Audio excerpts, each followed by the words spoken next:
Hola, mi nombre es Andrés Mauricio Caviedes Castro, soy docente de psicología y hoy quiero hablarles del tema de análisis de reactivos en pruebas de rendimiento académico.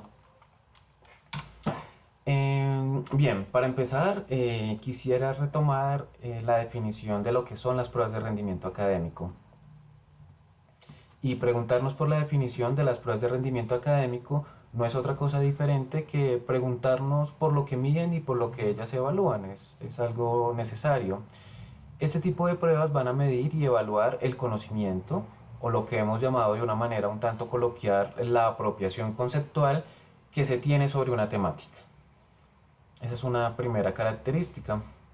Por otro lado, debemos preguntarnos cómo se construye una prueba de rendimiento académico. Entonces, eh, si recordamos, un instrumento psicométrico en general se construye siguiendo una serie de pasos, de elementos, de etapas y pues en este caso particular pues es importante reconocerlas pues para poder entender el contexto en donde va a ocurrir específicamente el análisis de reactivos que es el tema del que vamos a hablar el día de hoy. Entonces, inicialmente, para diseñar una prueba de rendimiento académico es necesario conocer una serie de criterios o lineamientos que van a ser, primero, generales y por otro lado, específicos. Digo que generales porque esos criterios generales, digamos, nos ayudarán a construir como un todo nuestra prueba. Es necesario saber, por ejemplo, que nuestra prueba debe tener un encabezado, que debe tener una serie de instrucciones a través de las cuales las personas evaluadas conocen la forma en que deben resolver la prueba. Por otro lado, una serie de, digamos, de aclaraciones o de elementos que permiten informar el peso porcentual que tiene cada uno de los reactivos en el instrumento. Entonces podemos hacer preguntas que tengan un mayor peso porcentual o menor peso porcentual o que todas tengan un mismo peso porcentual en la puntuación final. Eh, Decía por otro lado también que hay unos criterios específicos para la construcción de reactivos, entonces no tienen que ver con el todo de cómo construimos la prueba como un todo, sino más bien con la forma muy particular con la cual redactamos y construimos los reactivos de la prueba, las preguntas que nosotros llamamos.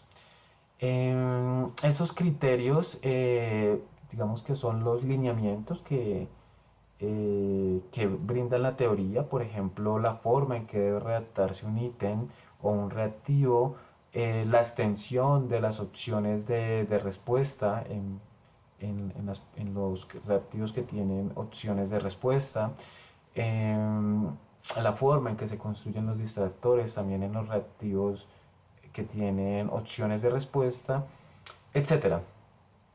Vale, hay una serie allí de criterios, lineamientos que nos lo informa la literatura y nosotros debemos conocerlos para poder darnos a la tarea de diseñar nuestro instrumento de rendimiento académico. Digo en esta presentación que esto corresponde a una fase teórica y corresponde a una fase teórica en cuanto que nosotros no hacemos una cosa diferente al leer y a consultar la literatura necesaria para poder saber cómo construir esa prueba en un primer momento. Después de ello, pues ya tendremos nuestra primera versión de nuestra prueba de rendimiento académico, que busco representarla a través de este cuadro. Vemos acá, por ejemplo, que dice ver.1, que significa que es la versión punto uno de nuestra prueba. Y esa prueba consta de una serie de reactivos que va a variar de una prueba a otra. Entonces digo que bueno, que empieza con un reactivo 1, luego con un reactivo 2 hasta un reactivo n, dependiendo del número de reactivos que se hayan determinado como adecuados para la prueba. Pero digamos que allí no hemos finalizado con la construcción de nuestra prueba de rendimiento académico, sino que es necesario, como venía presentando previamente, analizar cada uno de esos reactivos que también están funcionando, porque puede ser que aun cuando hayamos sido muy juiciosos, siguiendo los lineamientos y criterios para construir los reactivos, aún siendo muy juiciosos en ello, puede ocurrir que nuestra prueba tenga unos reactivos que no, digamos que no ayuden a cumplir con los objetivos de la prueba. Entonces, de allí surge la necesidad de hacer el análisis de reactivos. Entonces, eso nos va a llevar a una tercera etapa, que es el análisis de reactivos. ¿En qué va a consistir el análisis de reactivos de una manera general? Va a consistir en la aplicación del instrumento de la prueba, en su primera versión en este caso, a una serie de individuos. A una serie de individuos. Después de ello, nosotros vamos a analizar las respuestas que dieron cada uno de los individuos. Y a partir de ese análisis de las respuestas, nosotros vamos a determinar si su comportamiento es el que esperamos o no. Digamos que esa es la idea. A lo largo de la presentación pues iré aclarando un poco más eso, pero por ahora podemos tener esa idea inicial, es analizar, eh, analizar cada uno de los reactivos pues para ver si ellos contribuyen a cumplir con los objetivos de la prueba o si realmente no lo están haciendo. Eso nos lleva a una fase empírica, a diferencia de la anterior, que era una fase teórica. Digo que es una fase empírica porque lo que hacemos es aplicar el instrumento y a partir de los resultados es que nos damos cuenta si cada uno de los reactivos es adecuado para la prueba o no. Eso solamente lo podemos hacer si aplicamos el instrumento. Por eso que se llame una fase empírica. Si nos damos cuenta que un reactivo está funcionando bien, pues podemos decir, ok, este reactivo nos va a funcionar bien y no hay lío, lo podemos dejar. Pero si no está funcionando bien, debemos hacer algo sobre ese reactivo. Entonces, puede ser una de dos la decisión que tomemos. La primera, que decidamos ajustar el reactivo, que nosotros digamos, ok, no está funcionando tan bien, pero si le hacemos algunas mejoras, el reactivo va a mejorar y se nos va a convertir posteriormente en un buen reactivo. O la otra es, decimos que este reactivo definitivamente no nos está contribuyendo con los objetivos de la prueba, es muy difícil arreglarlo o algo similar y entonces lo que decidimos es descartarlo. Entonces, seguramente en los análisis de reactivos vamos a encontrar que hay algunos reactivos que funcionan bien y otros que no. ¿Qué debemos hacer entonces? Volver sobre la fase teórica. Entonces, cuando volvemos a la fase teórica, revisamos los criterios, los lineamientos de construcción de reactivos con el fin de poder ajustar los reactivos que sean necesarios, que no están funcionando tan bien. Entonces, volvemos sobre los criterios, generaríamos algo así como una hipótesis para tratar de explicar por qué esos reactivos que no están funcionando tan bien tienen ese comportamiento y después de ello tratar de hacer los ajustes pertinentes. Pensemos, por ejemplo, que nuestra hipótesis es que un reactivo no está funcionando bien porque su redacción es inadecuada.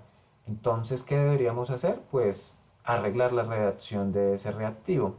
Supongamos que el caso de otro reactivo es que en sus opciones de respuesta parece ser que la respuesta es muy evidente. Entonces, pues lo que debemos hacer es como modificar las opciones de respuesta. Y bien, hacemos todos los ajustes que consideremos necesarios y ello nos llevará necesariamente a una segunda versión de nuestra prueba. Esa segunda versión de nuestra prueba debemos nuevamente pasarla por la prueba del análisis de reactivos y nuevamente identificar los que estén funcionando bien y los que no estén funcionando tan bien. Si es necesario, si hay bastantes reactivos que no están funcionando bien, entonces deberemos volver nuevamente sobre los lineamientos, hipotetizar por qué no están funcionando bien, hacer los ajustes que sean necesarios, generar una nueva versión de nuestro instrumento y seguir este proceso circular, hasta que finalmente tengamos la versión definitiva de nuestro instrumento en donde cada uno de los reactivos tiene las propiedades adecuadas para cumplir los objetivos de la prueba. Entonces fijémonos que tanto la fase teórica de criterios de construcción de reactivos como la fase empírica de análisis de reactivos no son más que dos etapas que funcionan de manera circular y cuyo objetivo de todo este análisis es generar una muy buena prueba de rendimiento académico que permita medir y evaluar adecuadamente la temática, el conocimiento que se tiene sobre una temática en particular. Bien, ¿por qué hacer un análisis de los reactivos después de construir una prueba de rendimiento académico? Entonces, habrían algunas razones. La primera es que es necesario saber que también funcionan los reactivos utilizados en una prueba para su uso posterior. Entonces, necesitamos saber digamos, que también están funcionando. Si funcionan bien, los dejamos, si no, pues ya sabemos que tenemos que hacer ajustes.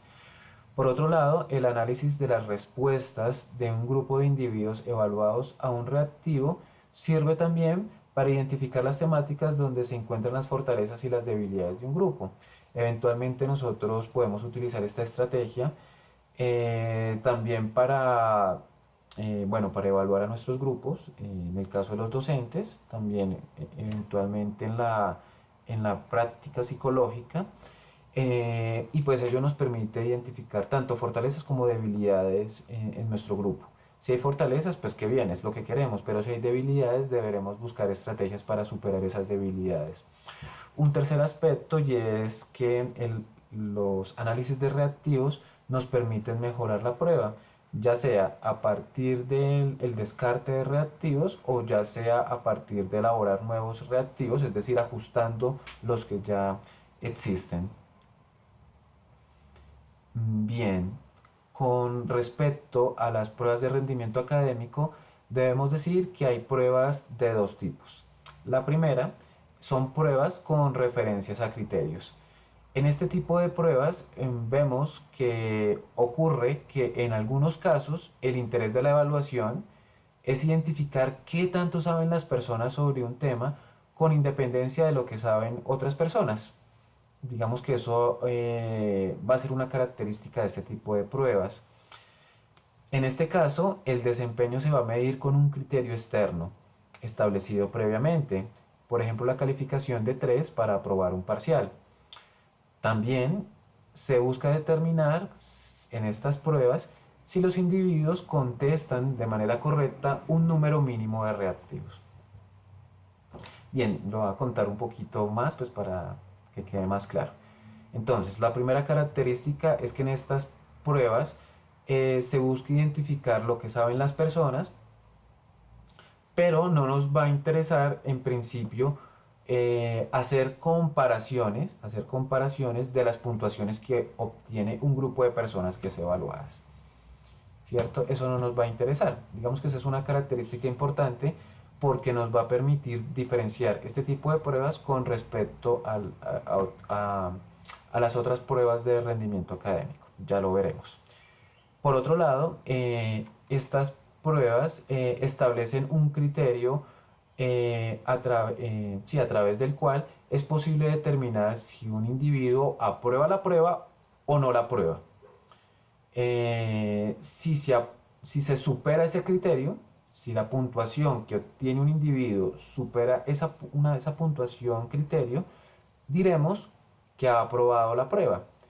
Si no lo hace, si la puntuación que obtiene una persona está por debajo de ese criterio, entonces diremos que la persona desaprueba la prueba. Una tercera característica es que se busca determinar si los individuos contestan de manera correcta un número mínimo de reactivos. Entonces, como veíamos, las pruebas de rendimiento académico tienen una cantidad determinada de reactivos que deben ser contestadas. Entre más reactivos correctos haya en la ejecución de una persona, entonces más cerca se estará de superar el criterio. Y entre menos reactivos conteste de manera adecuadamente una persona, entonces pues más lejos estará de superar el criterio y por lo tanto de aprobar la prueba. Tal vez pueda sonar un poco compleja la explicación, pero seguro que si doy el ejemplo se va a entender plenamente. Entonces, el mejor ejemplo para entender a las pruebas de criterio son los parciales que todos hemos contestado en nuestro paso por la universidad. Resulta que los parciales tienen una escala de calificación, ¿cierto? Esa escala de calificación varía de 0 a 5, usualmente. Se obtiene una puntuación que va a estar necesariamente en esa escala. Y sabemos que hay un criterio que es asignado previamente que establece el límite, digamos el límite que debe ser superado para aprobar la prueba. Ese límite no es otra cosa que el criterio y ocurre cuando se supera la calificación o puntuación de 3. Sabemos a partir de nuestra propia experiencia que si obtenemos una calificación o puntuación igual o superior a 3, entonces hemos aprobado la prueba. Pero por otro lado, si tenemos puntuaciones o calificaciones menores a 3, entonces hemos desaprobado la prueba. Por otro lado, vemos que entre más reactivos se contesten de manera correcta, entonces mayor va a ser la puntuación y por lo tanto va a llegar un momento en que se supera el criterio y por lo tanto se aprueba la prueba. Y entre más reactivos contestados de manera correcta, pues más alta va a ser la puntuación. Entonces ese va a ser un primer tipo de pruebas de rendimiento académico, las pruebas con referencias a criterios. Pero si existen estas pruebas es porque hay otro tipo de pruebas. Y el segundo tipo de pruebas del que voy a hablar son las pruebas que hacen comparaciones de las puntuaciones obtenidas. Por su sigla las voy a llamar PCPO. En estas pruebas vemos que en ocasiones es difícil establecer qué tanto debe saber una persona sobre una materia en particular. Entonces digamos que eso puede ocurrir eventualmente. También ocurre que en ocasiones resulta más útil comparar las puntuaciones obtenidas con las que han obtenido otras personas. Recuerden ustedes que esa era una aclaración que hacía en la diapositiva anterior, y es que en las pruebas de criterio, las puntuaciones que obtenía un individuo se evaluaban a partir del criterio y no era necesario hacer comparaciones con otro grupo de personas. Pues en este tipo de pruebas sí va a ser necesario hacer comparaciones con otro grupo de personas y a partir de esas comparaciones es que se puede interpretar la calificación o puntuación que ha obtenido una persona. Ya daré un ejemplo para que quede más claro. Y por último, en estas pruebas se busca que los reactivos permitan diferenciar adecuadamente el rendimiento de las personas. Hagamos un ejemplo, o voy a presentar un ejemplo mejor. El ejemplo más claro y también cotidiano, conocido por la mayoría de nosotros, son las pruebas de estado de evaluación a la educación superior que existen en Colombia. En este tipo de pruebas, lo que se hace es una comparación entre las puntuaciones obtenidas. En esta tabla encontramos un reporte de resultados para una persona por componentes en la prueba de educación superior para psicología. Entonces, ¿qué encontramos? Encontramos que en estos resultados se presentan varios componentes que son evaluados en esta prueba de educación superior para psicología. Entonces está el componente de historia de la psicología, procesos psicológicos básicos, las bases socioculturales del comportamiento humano, etc. Entonces allí está cada uno de los componentes. Por otro lado, está el puntaje individual, o sea, el puntaje que como tal obtuvo el individuo, un nivel de desempeño que le va a estar asociado digamos, a esa puntuación que obtuvo la persona, y va a haber un elemento que es el que nos va a permitir comparar e interpretar la puntuación que obtuvo en este caso esta persona. Entonces, eso no es otra cosa que las puntuaciones nacionales. Por un lado, el puntaje promedio nacional, el PPN, puntaje promedio nacional, y la desviación estándar, que es una medida de distribución de frecuencias que, bueno, que se enseña y que se aprende en estadística. Veamos un ejemplo pues para ver cómo, digamos, cómo se hace la comparación. Entonces veamos que en el caso de historia de la psicología, la puntuación individual fue de 11.3 y que el puntaje promedio nacional fue de 9.2. En este caso nos damos cuenta que esta puntuación está por encima del promedio nacional, entonces es una puntuación buena, ¿no? En principio uno podría hacer eso. Si no conociéramos el puntaje promedio nacional, no podríamos hacer ningún tipo de comparación. Entonces, fíjense la importancia que tiene esto. En el caso de medición y evaluación psicológica, la puntuación individual también fue de 11.2 y la puntuación promedio nacional fue de 9.2. También nos está diciendo que la puntuación obtenida por la persona fue superior al promedio nacional.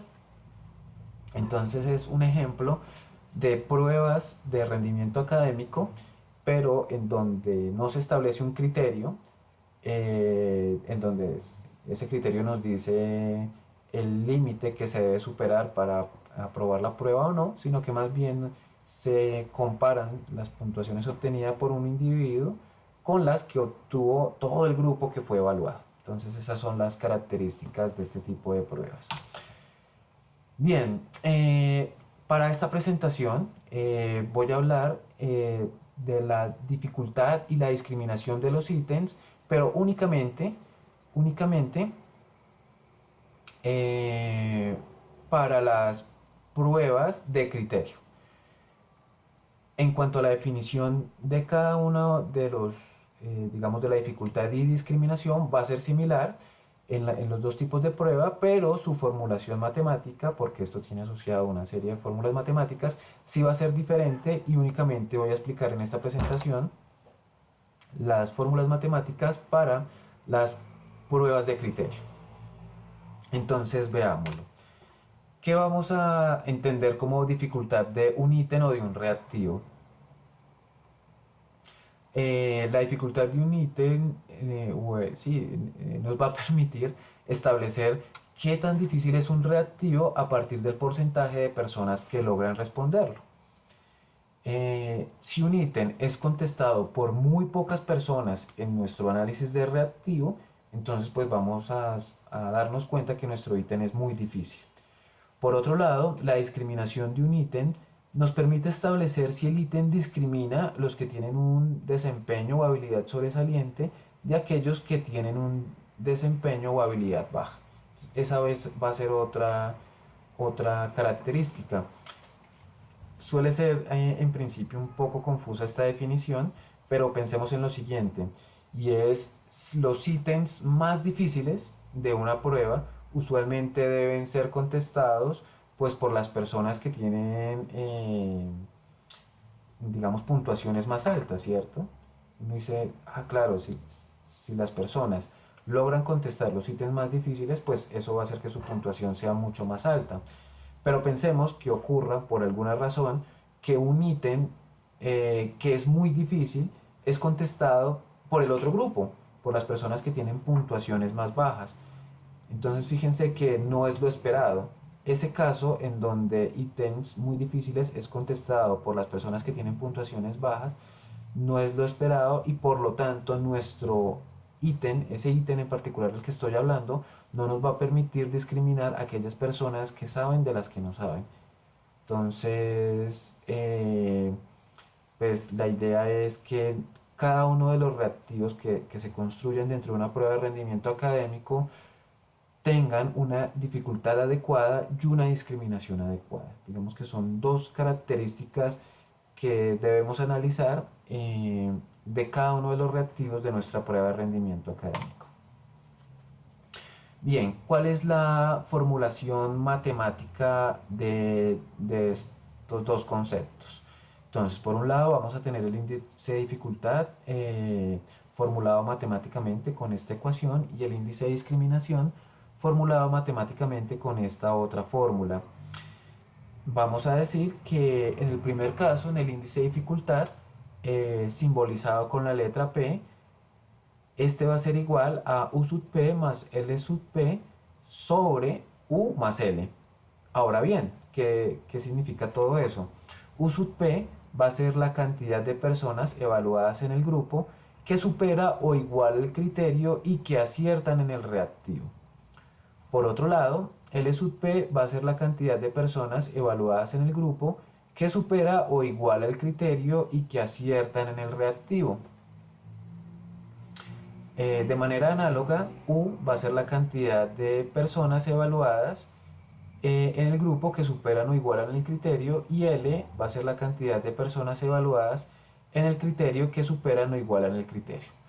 Entonces, bueno, como es una prueba de criterio, eh, vamos a encontrar que hay que si aplicamos nuestro instrumento a una cantidad de personas en nuestro análisis de reactivos, vamos a ver que va a haber una cantidad determinada que aprueban la prueba y otra cantidad que no la aprueban.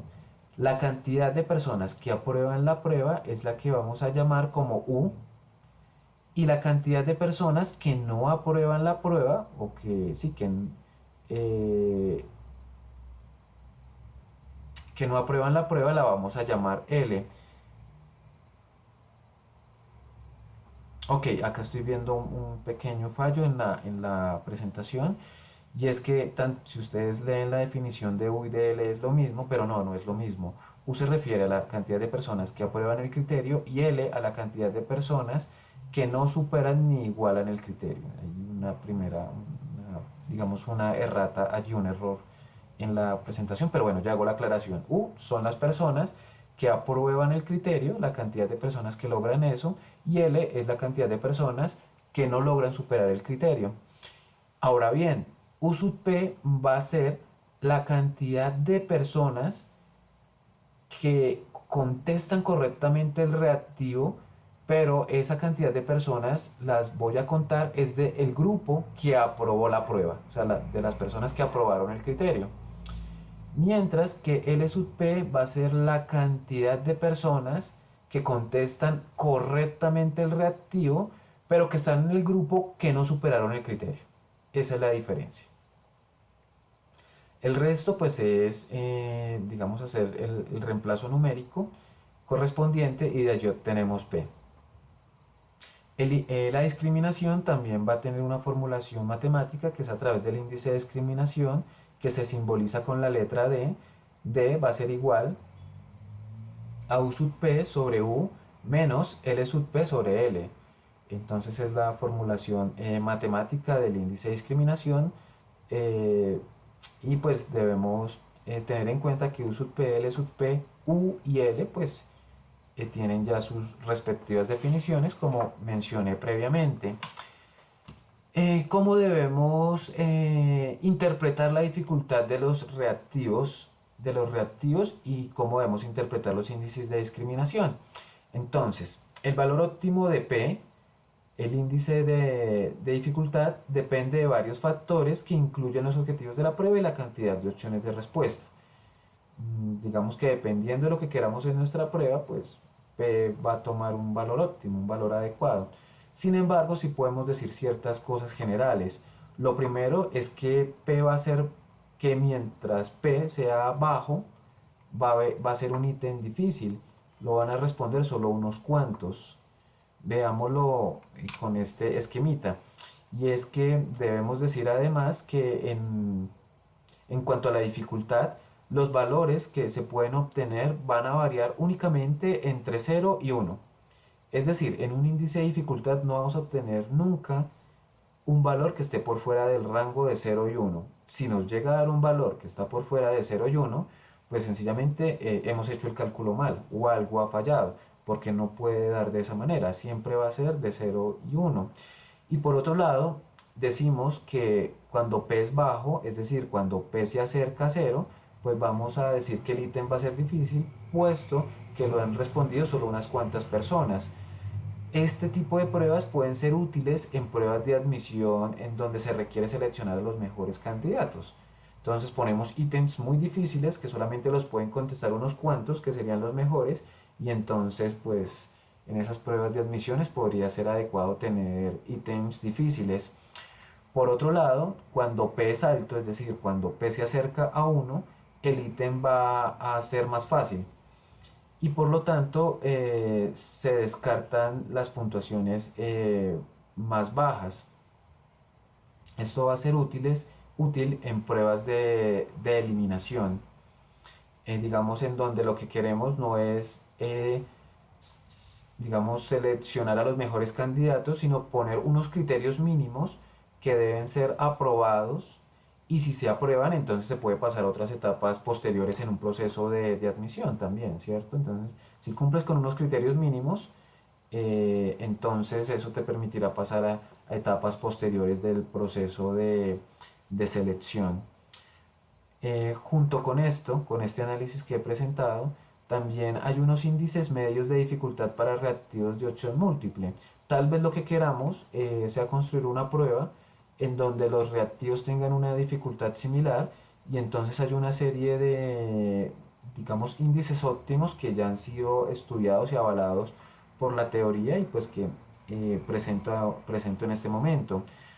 Va a ser de especial importancia saber, por ejemplo, que en una prueba de rendimiento académico constituida por reactivos de opción múltiple con única respuesta, en donde hay 4 opciones de respuesta, pues se nos dice que el índice medio óptimo de dificultad va a ser de 0.74, más o menos debe estar por ahí, más o menos debe estar por ahí para que nuestra prueba funcione bien a partir, digamos, de la dificultad, digamos, informada por la literatura que debe tener cada uno de los ítems. Ahora hablemos del índice de discriminación. El índice de discriminación del reactivo, como decíamos, es una medida de la eficacia de un reactivo para discriminar entre quienes tienen altas y bajas puntuaciones en una prueba. Ahora bien, hacemos el cálculo de nuestro índice de discriminación para cada uno de los reactivos. Si obtenemos un D alto, significa que el reactivo está discriminando bien. Si obtenemos uno bajo, significa que el ítem no discrimina bien y que por lo tanto debemos reevaluarlo, ajustarlo, hipotetizar qué es lo que está fallando y todo lo que había mencionado previamente. Se va a decir que de manera general que se considera un ítem aceptable aquel en donde D sea mayor o igual a 0.30. Si un ítem tiene un índice de dificultad superior a 0.3 o 0.30, que es lo mismo, entonces diremos que es aceptable y que lo podemos incluir dentro de nuestra prueba. Si no es así, debemos ver qué está ocurriendo, descartarlo eventualmente o ajustarlo, partiendo, digamos, de un ejercicio de hipotetización en donde busquemos aquello que podría estar generando dificultades en la discriminación de ese ítem. Hay una observación importante, y es que D y P no son independientes. A veces los valores obtenidos funcionan de manera conjunta, y puede ocurrir que un valor de D que sea inferior a 0.3 pueda ser aceptable siempre que P se aleje, aumentando o disminuyendo el valor óptimo. Entonces, pues es como una nota aclaratoria para que la conozcamos. Bien, más elementos con respecto al índice de discriminación. Entonces, el índice de discriminación va a proporcionar información también sobre el funcionamiento de los distractores, es decir, de aquellas opciones de respuesta que hemos creado, pero que son incorrectas. Piénsenlo en un reactivo de opción múltiple con 4 opciones de respuesta. Hay una correcta y hay 3 que no son correctas. Esas 3 que no son correctas son llamados distractores. Volvamos acá. Entonces, un D positivo, o sea que toma el valor positivo, en su valor final, nos va a indicar que la opción correcta fue la escogida mayoritariamente por el grupo superior, o sea, por el grupo que superó el criterio. Mientras que un D negativo indica que los distractores fueron los elegidos mayoritariamente por el grupo superior y deberían evitarse. Entonces, un D negativo nos va a mostrar sí que el grupo superior eligió los distractores y por lo tanto deberíamos evitarlo. Eso es algo indeseado, como decíamos, digamos que hay allí como una contradicción con lo que debería estar ocurriendo, entonces lo mejor es ajustar el reactivo. Importante, en términos ideales, los distractores deben ser elegidos más o menos por la misma proporción de personas para que sean aceptados. Bien, para finalizar, quiero que hagamos un ejercicio. Digamos que esto se entiende mejor si uno trabaja una situación aplicada para poderse entender un poco mejor. El ejercicio del que voy a hablar es el ejercicio número 3 de la página 83, que corresponde a las preguntas y actividades del capítulo del texto de Eiken 2003. El texto de Eiken se llama Test psicológicos y evaluación, y ustedes al consultarlo, ya en un momento presento la referencia, con eso concluiré la presentación, pueden acudir y revisar y bueno, poder consultar la bibliografía relacionada con este ejercicio. Entonces, el ejercicio dice que se nos presenta una tabla en dos direcciones que indica si cada una de 20 personas acertó o falló. La A va a significar acierto, la F va a significar fallo, en cada uno de los 10 reactivos en una prueba de opción múltiple con 4 opciones de respuesta. Entonces se nos dice que son 20 personas, estas 20 personas están representadas por letras, entonces va cada persona a ser representada por una letra y por lo tanto van a ir de la A hasta la T. Aquí vamos a encontrar 20 personas. Por otro lado, se hace un análisis para 10 reactivos. Bueno, la A va a significar que acertó, o sea que contestó adecuadamente el reactivo, y F va a significar que lo contestó pero de manera errada.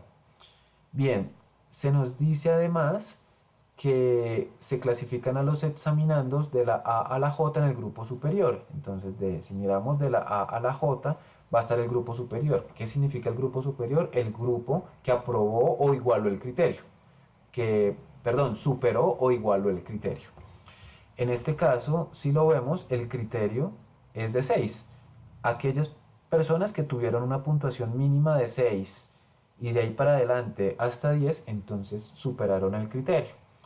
Mientras que las personas que van de la K a la T en el grupo inferior sobre las puntuaciones totales de la prueba, pues van a estar precisamente en el grupo inferior como allí se nos informa. Entonces de la K a la T está el grupo inferior y fijémonos que las puntuaciones que van de 5, las puntuaciones van de 1 a 5 y por tal razón pues no superan el criterio y por tal razón están en el grupo inferior. Se nos dice que calculemos los índices de dificultad y de discriminación para cada reactivo. Son 10 reactivos, luego debemos hacer 10 análisis de dificultad y 10 análisis de discriminación, para un total de 20 análisis. Escriba estos valores en las últimas dos columnas de la tabla. Al examinar los índices P y D, decida qué reactivos son aceptables y cuáles necesitan modificarse o descartarse. Entonces, nos piden hacer los cálculos matemáticos correspondientes, ok, eso lo podemos hacer, ya lo vamos a mirar, pero por otro lado se nos pide que interpretemos esos resultados numéricos. No nos sirve de mucho hacer los cálculos numéricos si no los interpretamos, entonces se requieren las dos cosas. Para esta presentación pues yo no voy a hacer todos los cálculos, sería muy largo y creo que también muy tedioso para todos ustedes. Entonces más bien lo que voy a hacer es el análisis del reactivo número 1 y los demás análisis deberán ser realizados por cada uno de ustedes pues de manera muy juiciosa en sus casas u oficinas o en el lugar que se encuentren. Entonces empecemos con el análisis del reactivo 1. Lo primero es volver sobre las fórmulas, ¿no? Entonces, hablemos de la dificultad. Lo primero es que debemos identificar a U, que si recordamos es la cantidad de personas que aprobaron el criterio. Entonces veamos cuántas personas están en U, o sea, las personas que aprobaron el criterio. Decíamos que U va hasta J y que van de las personas que van de la A hasta la J. Entonces si las contamos nos damos cuenta que son 1, 2, 3, 4, 5, 6, 7, 8, 9 y 10. 10 personas. 10 personas aprobaron o igualaron el criterio. Por lo tanto, 10 personas no igualaron el criterio o tuvieron puntuaciones inferiores. Entonces estarán en el grupo inferior. O sea, 10 y 10. 10 en el grupo superior, 10 en el grupo inferior. U será por lo tanto igual a 10 y L será igual a 10 también. Ahora, U sub P es el número de personas que contestaron adecuadamente el criterio en el grupo superior. Entonces, nuevamente, las personas que son del grupo superior van de la A a la J.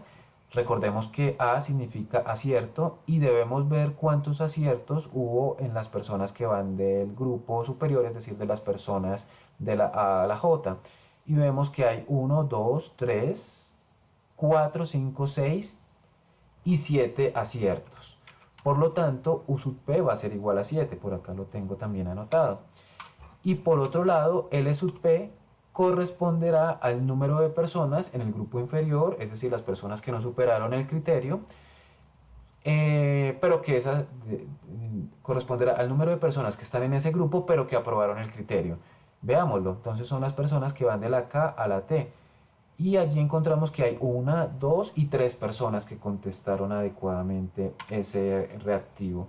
Luego L sub P va a ser igual a 3. Entonces ya tenemos los valores, tanto para poder calcular el índice de dificultad como para poder calcular el índice de discriminación. Hacemos digamos, los reemplazos correspondientes de cada una de las fórmulas, simbolizado el índice de dificultad del reactivo 1 como P de R sub 1, dificultad R sub 1, reactivo 1, que va a ser de 0,5, y la discriminación del reactivo 1 es simbolizado como DR sub 1, porque me refiero al reactivo 1. Si hubiera sido el reactivo 2, sería PR sub 2 y DR sub 2, pero bueno, es el reactivo 1 y por eso lo simbolizo de esta manera. Si hacemos los cálculos, vemos que la dificultad de este reactivo es de 0,5 y el índice de discriminación es de 0,4, después de hacer los reemplazos. Conclusiones. ¿Qué debemos interpretar de estos resultados? Lo primero es que la dificultad del reactivo es media. ¿Sí? Recordemos que el índice de dificultad varía entre 0 y 1 y nos dio 0,5, entonces justo en la mitad.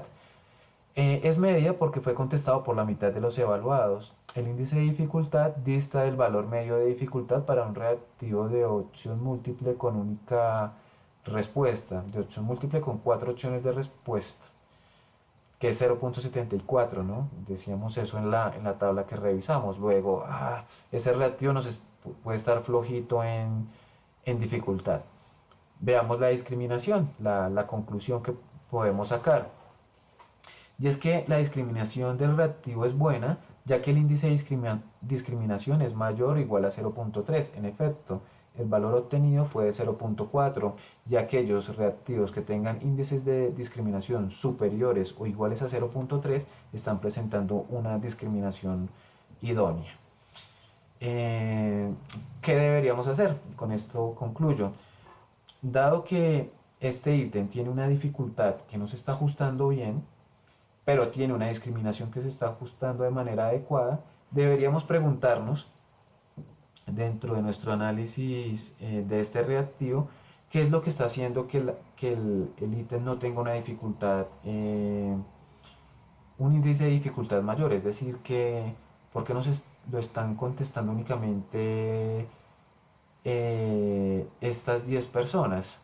Debería tener una dificultad mayor, es decir, lo deberían curiosamente estar contestando un poquito menos de personas. Este valor no está funcionando bien, entonces deberemos pensar cómo podríamos ajustar ese reactivo para que su dificultad sea idónea sin afectar la discriminación. Entonces esa será la tarea siguiente que deberemos hacer después de este análisis de reactivos: ajustar ese reactivo o descartarlo eventualmente, generar uno nuevo, incluirlo en nuestra prueba y después nuevamente someterlo a este análisis de reactivos. Y pues bien, muchachos, era lo que les quería conversar, de lo que les quería hablar el día de hoy. En este momento encontramos la referencia del texto de donde salió el ejercicio propuesto. Y pues bueno, ya sabemos cómo hacer análisis de reactivos, cómo utilizarlos, porque son importantes dentro de la construcción de una prueba de rendimiento académico. Y pues ya más adelante nos encontraremos en una nueva temática que sea de relevancia para el aprendizaje de la psicometría en particular y de nuestra querida psicología en general. Entonces, hasta una nueva ocasión. Chao, chao.